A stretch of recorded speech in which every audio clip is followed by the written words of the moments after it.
What is up, everybody?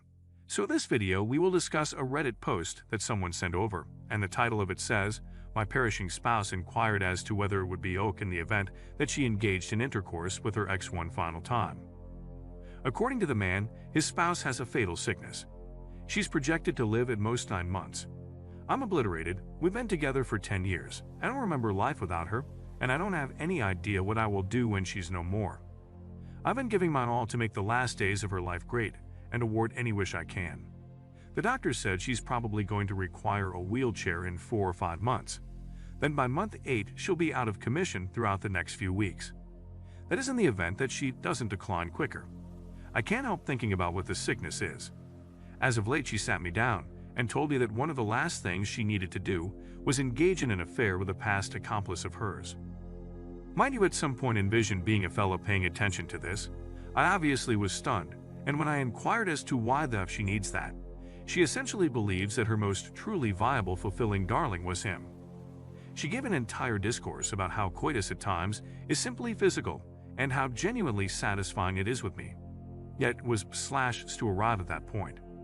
Now I'm left with this: deny my perishing spouse a wish for my own inner self, or let her go for another man who she feels was better. Truly, I'm so annoyed and deceived that she requested this from me. I feel like I'm in a position where I need to say oak since she's withering.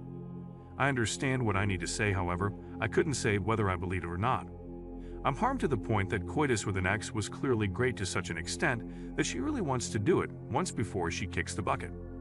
I simply disdain everything about this. Interesting, that is screwed up.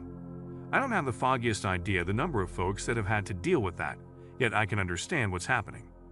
I know some of you all that have followed this channel for some time are now going to begin writing in the comments, "Rich, that is a bit of male," and you would be correct.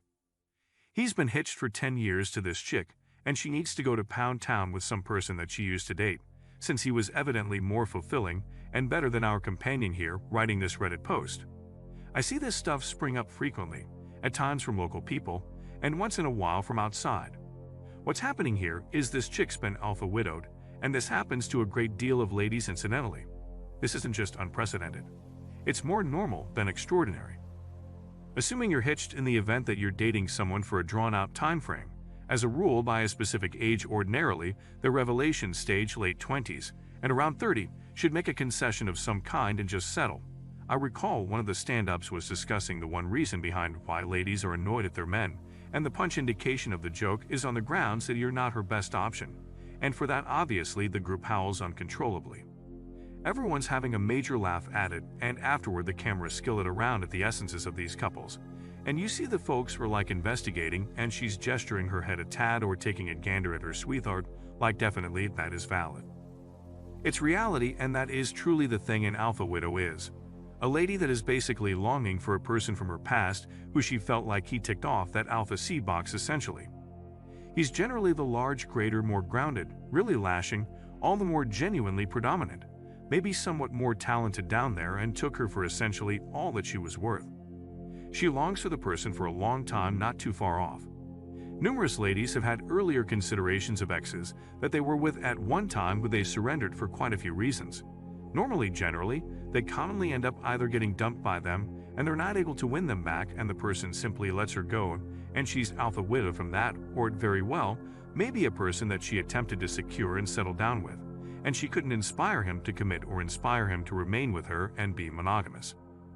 Typically, these higher value kind of alpha folks don't by and large stay with only one lady since they have much more choices. It's subsequently very uncommon for them to simply settle down, except if they're much more connected to cultural circumstances, then they buy into things like the perfect partner fantasy and all that kind of stuff. That is an off-kilter position to be in. What do you folks consider this person's inquiry? Could you let your perishing spouse's desire of 10 years, as he says? He referenced nothing about kids. Could you permit your perishing spouse to proceed to hammer some other person that she dated 15 or 20 years earlier before she kicks the bucket? Ponder that briefly. You're essentially cucking yourself. The meaning of a cuckold is basically that. What fellow could diminish himself to that? By and by, it would be a no. I'd be like, no more, get the damnation out of here. However, I understand what's happening there. It isn't so extraordinary. Ladies will long for folks from quite a while ago. In the last 5 to 10 years ago, I've had essentially the entirety of my exes that I've been in a drawn-out relationship with previously message me. 2 of them were hitched to folks that they had kids with, and they were essentially flirting with me and attempting to incline towards regions that would prompt more unbridled conduct, coy things that would transform into something. These ladies have no disgrace, in a real sense zero mother-loving disgrace by any stretch of the imagination, and it's exceptionally considered normal folks. It's one reason why I generally tell men that if you will settle down with the stylish, assuming you will make someone the mother of your children, on the off chance that you will accomplish something so unsafe like get hitched and placed your total assets on the line that fundamentally anyone could screw with. Then, at that point, do it with a lady that picks you first. Ensure you do it with a lady that you've basically alpha-widowed, that she sees you as her best hypergamous choice. She never longs for some other person. She converses with no different folks. She doesn't keep folks around as friends. She doesn't spend time with exes or any of that rubbish. It's only straight up. She's into you and just into you. And it's self-evident. This dynamic of what's called authentic passionate longing, and most folks won't ever get their spouses or lady friends' real deep yearning. They generally turn out to be the subsequent option. If you have any desire to have the most ideal involvement in ladies while restricting any openness to getting divorced, moving a portion of your property, having her take the children and you at no point ever get to see them in the future, you really should just decide to invest energy with ladies on a drawn-out premise that consider you to be their best. Never at any point be any chick's subsequent option. Any other way, you might be responding to an inquiry like this one day, and trust me, you won't generally like it. There's a little piece of my heart that breaks for this person, and at assuming he was red pill, in the event that he was completely appropriately turned off, he would have not wifed up a person for a considerable length of time that didn't consider him to be her most ideal choice. She clearly considered him to be her second most ideal choice, or third or sufficiently great, assuming you understand what I'm talking about. Simply be cautious with that. Leave a comment down below. Hit the like button. See you all later. Harmony out.